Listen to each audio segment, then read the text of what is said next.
आज अशा या शांत आणि निसर्गमय वातावरणामध्ये आलेलो आहे.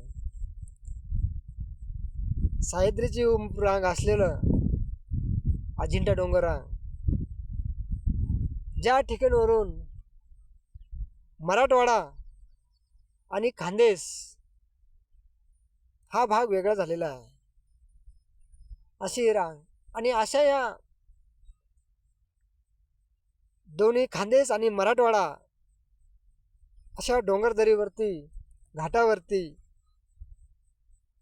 जे माझी जन्मभूमी आणि ज्या जन्मभूमीवरून आज मी एक देशाचा एक सैनिक म्हणून भारताच्या बॉर्डरवरतो माझ्या कर्मभूमीवरती अभिमानानं ज्या गावची आणबान शान ते माझं छोटंसं गाव आद्रवाडी, सिल्लोड गावामध्ये सिल्लोड तालुक्यातील असलेलं हे गाव छोटंसं गाव आहे.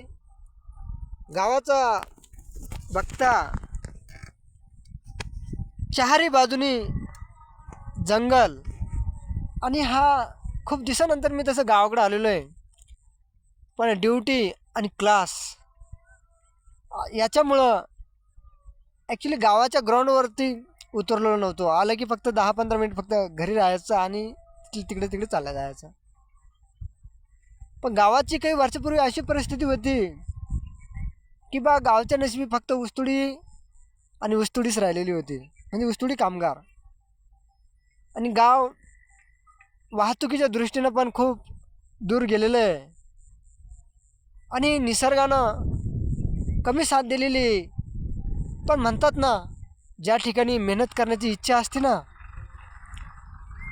त्या ठिकाणी भगवंत पण खूप मेहनतीला फळ देत असतो. आज या छोट्याशा गावामध्ये आल्यानंतर माझ्या की बा एक शेतकरी किती कष्ट करतो आणि त्या कष्टाला कसं फळ भेटतं ते मला आज प्रत्यक्ष. आणि जो शेतकरी दिवस रात्र कष्ट करतो आणि आपण नोकरवर्ग असो किंवा व्यावसायिक वर्ग असो, मेन मूळ म्हणजे शेतीपासूनच हा आपला देश हा कृषीप्रधान आहे. गावाचं सांगता गावाबाजूला चारी बाजूला डोंगर असलेलं हे गाव आणि इथं बागायती शेती खूप कमी प्रमाणात होती. तरी पण काही असे जिद्दी आणि चिकाटी शेतकरी, क्षेत्र कमी पण त्या क्षेत्रामध्येच जास्त प्रमाणात उत्पन्न कसं काढायचं आज खरं मी प्रत्यक्ष एका गावच्या व्यक्तीला भेटल्यानंतर कळलं. बघता ते जे येऊ लागले ते शेतकरी की फक्त 20 गुंठे जमीन असन जास्तीत जास्त सध्याला, आणि एप्रिलमध्ये ही लागवड झालेली होती. त्यांनी 2 वर्षामध्ये या छोट्याशा क्षेत्रामध्ये 6 लाखाचं उत्पन्न काढलं आणि कोणतंही व्यसन न करता. आणि खरंच मला अशा महान शेतकऱ्याचा अभिमान आहे. प्रत्यक्ष हे आमचे बंधू प्रकाश भाऊ आणि अशा शेतकऱ्याकडून खरंच काय शिकण्यासारखं आहेत. इथं बघता इतर शेतकऱ्यांनी पण शेततळं केलेले आहेत, विहिरी केलेल्या आहेत. म्हणजे गावच्या नशिबी आतापर्यंत मी हेच समजतो फक्त कोरडोच आहे बा माझं गाव. पण नाही, आज मला माझ्या गावावरती अभिमान आहे की यार काहीतरी दगडखाणीतले हिरे की हिरा कसा चमकतो त्याला कुठे बी टाकले तसे हे आमचे प्रकाश भाऊ की बा त्यांनी विहीर खणली आणि त्या विहिरीवरून स्वतः आपल्याकडे असताना एक्स्ट्रा पाणी इतर शेतकऱ्यांना पण मोफत देणं. खरंच अशा प्रकाश भाऊचं मी मनापासून अभिमान आणि धन्यवाद पण आहे की बा आपल्यापेक्षा दिलेलं भगवंतानं थोडं का व्हायना ते लोकांपर्यंत द्यावं. आणि भगवंत कोण्या ना कोण्या रूपामध्ये आपल्याला ते देत राहतो. आजच्या घडीला बघतात मुलं म्हणतात यार की माझ्याकडे हे नाही ते नाही, एवढं वडिलांचा एवढा सपोर्ट असो मुलं काय करत नाही.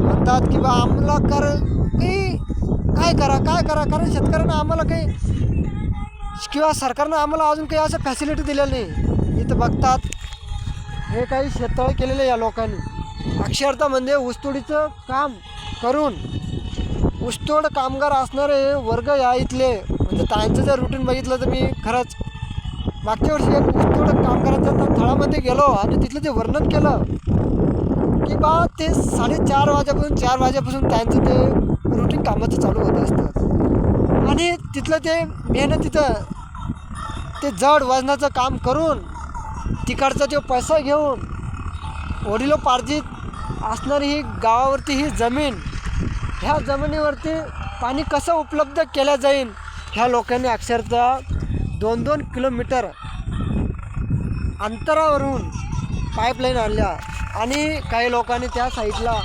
शेततळे केलेले आहे. म्हणजे एवढ्या एरियामध्ये जर म्हणता 4 ते 5 किलोमीटरच्या अंतरामध्ये एक क्षेत्र, तर ह्या क्षेत्रामध्ये ह्या लोकांनी कोणी कर्ज काढलं तरी पण इथं डोंगर आहे, मराठवाडा आणि खानदेश सह्याद्रीची उपरांग ही अजिंठा ही डोंगर रांग आणि इथं जंगली प्राण्यांचं शेवटी वन विभागानं, तसं माझं कोणत्या सरकारी विभागावरची टीका करणं नाही, पण वन विभागाचे जे जनावरं असतात जंगलातले ते सुद्धा खूप इथं ह्या पिकांना नुकसान पोहोचत असतात. तरी पण हे इथल्या ह्या गावचे शेतकरी वर्ग कुठेही डगमगता आणि कोणतेही हार न मानता आपल्याला या भारतीय देशाचा खरंच म्हणतात आपला हा कृषीप्रधान देश आहे आणि तो कशामुळं, कारण असे प्रकाश भाऊसारखे लोक, काही तुमच्यासारखे लोक जिद्द आणि चिकाटीच्या बळावरती निसर्गानं साथ सोडल्यानंतर बी आपले उत्पन्न काढणं. आणि आज ही मिरची आहे भाऊ, किती महिने झाले या मिरचीला? मेच्या 18 तारखेला. मेच्या 18. तर बघा ही मिरची कशी आहे भाऊची. आणि ईश्वरचरणी प्रार्थना करतो की भाऊला सद्बुद्धी देव, इतर शेतकऱ्यांना पण अशीच. आता ही साईडची मिरची आहे, त्या शेतकऱ्याकडे पाणी नव्हतं पण भाऊना प्रत्यक्ष कोणताही मोबदला न घेता आपल्या स्वतःच्या विहिरीतलं पाणी तिथं दिलं. तर असंच प्रत्येक नागरिकानं जर आपली सद्भावना जर ठेवलं कधी, तर खरंच आपला देश हा सुजलम आणि सुफलम या पद्धतीनं होईल. यातच माझे 2 शब्द समाप्त करण्याचा. जय हिंद, जय महाराष्ट्र.